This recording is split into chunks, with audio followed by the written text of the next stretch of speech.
guys, it's been a hot minute since I focused on a side dish on this channel, but we're back again with a family favorite of mine.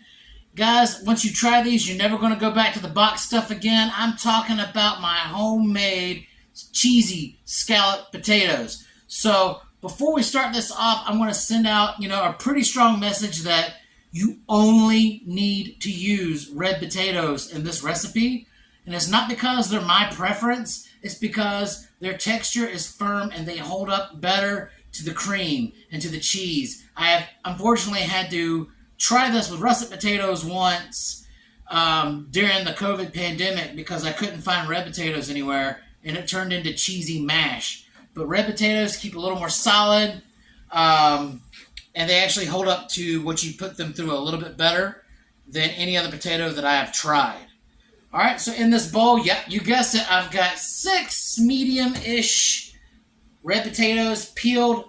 Guys, you can also opt to keep the skins on. I actually prefer it with the skins on, but my wife can't eat them this way. So what you're going to do next is bring out your finger death trap, otherwise known as the mandolin. All right, so I have my mandolin set on number 2. You don't want it too thick and you don't want it shaved because if it's too thin, it's not going to hold up to the sauce. So let's go ahead and try to cut our potatoes and not our fingers. Right.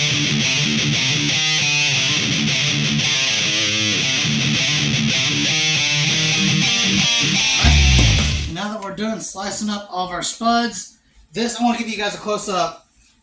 This is what number 2 on my little mandolin looks like. Again, you're not going with super thin, but these are not thick either. The great thing about this recipe, one of the great things about this recipe is you're not dealing with dehydrated potatoes like you are out of the box recipes. So working with fresh potatoes is always best. You can get a better cook on them, and they also taste better. All right, so the next step is to season these potatoes up. Alternatively, you can use like 1 medium yellow onion and dice it, but I've never seen scalloped potatoes with actual onions in it. So this is probably about close to a tablespoon and a half of onion powder. I kind of like to eyeball it because the potato slices kind of vary in size. You got 6 potatoes in here, and the goal is to get them thoroughly covered in the onion powder.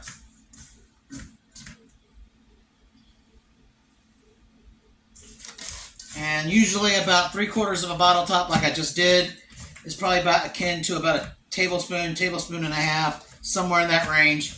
And we just massage it in the potatoes. So you want the potatoes coming out looking like that. Another close-up. Not sure if you can see the detail on that, but it is there. All right, we're going to wash up and bring it to the stove. Guys, I don't know if you remember, but this actual side dish was featured on my video for Mediterranean chicken. I used it as a side for that video, and actually I've got that same dish going in the oven right now. And if you haven't checked out that video, I have a card floating around and a link in the description. It is a fast, easy, and actually fairly healthy weeknight meal. So what we're going to do now is we're going to put a couple tablespoons of butter in the pan. This is probably like 3.5 tablespoons. I was going to go for 2, but I had just a little bit left over, so there's no point in wasting that. Alright, so we're going to coat our pan in this butter. And guys, like I've said before in my other videos, anytime I mention butter, it is the unsalted variety. I don't really use any other kind of butter.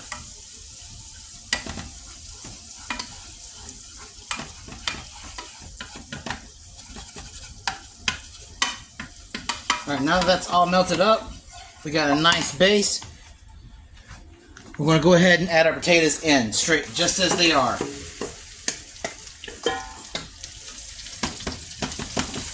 Alright, fan them out, get the bottom of the pan as evenly covered as you can. And we're just going to let these bad boys cook for a couple minutes, undisturbed. What we're looking for here is a good sear on these potatoes.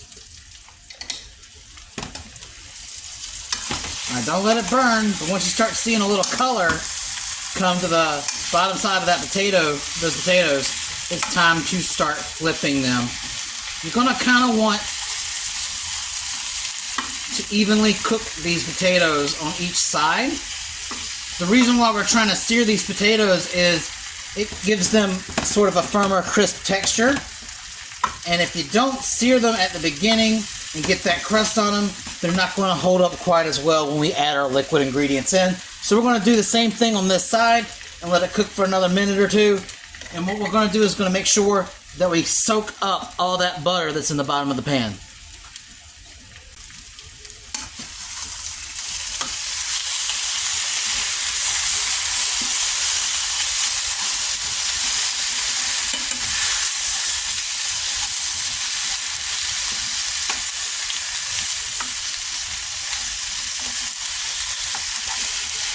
You guys see all that color that's starting to form? That's exactly what you want to see. So continue doing this, like I said, until all that butter is absorbed. You want the caramelization to happen on that onion powder and get that crispiness. And you're searing in flavor.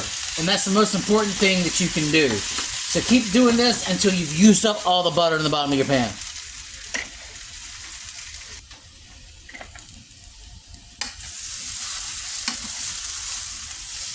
Alright, and we are at our next step. These potatoes are beautifully cooked. So now it's time to go ahead and introduce our liquid ingredient.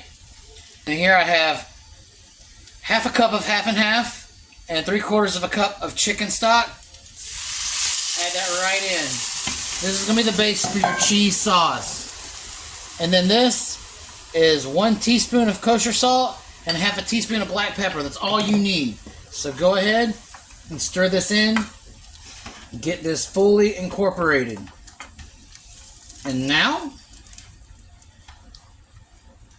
we're going to turn this heat down to medium and let it simmer for about 5-10 minutes until you see all this liquid evaporate. You are going to need to stir throughout.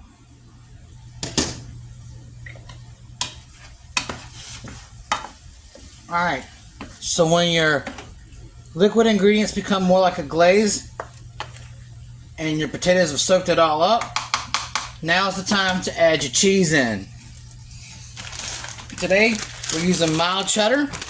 You can use sharp, and this is all by eye, so I think I'm going to use probably about a good 2 cups, cup and a half. I like it really cheesy, and guys, you know when I'm working with cheese, you can expect the end result to have one incredible, crazy cheese pull.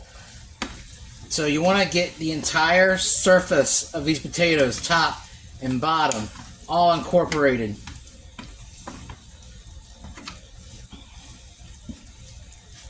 And once that's all thoroughly melted in, we're going to hit it. And that's again why you only need 1 teaspoon of kosher salt for this entire recipe. Because once you add that cheese, the mixture, that's going to bring in more salt. And you don't want to oversalt it and have hypertension, potatoes on a plate. And this is about what I like to see right here. And get that, the chicken is done. So this is the perfect side.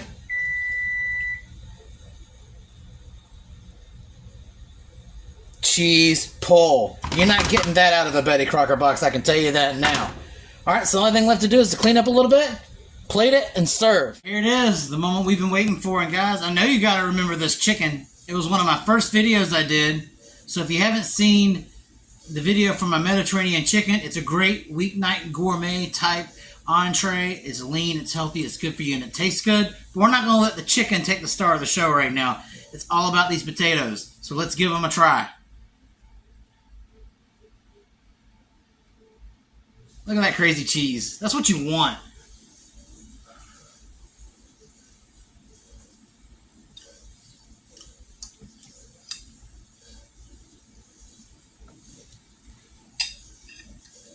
Perfectly cooked, tender potatoes. Got that onion flavor without being too strong. Perfect cheese. Guys, this only takes 15 to 17 minutes to make. And it's better than anything you can get in the box. You're not using dehydrated potatoes, water, and milk, and powdered cheese. Guys, we got real cheese, real potatoes, real ingredients. It don't get no better than that. Y'all eat up. Have a good night. Matt Chef is out.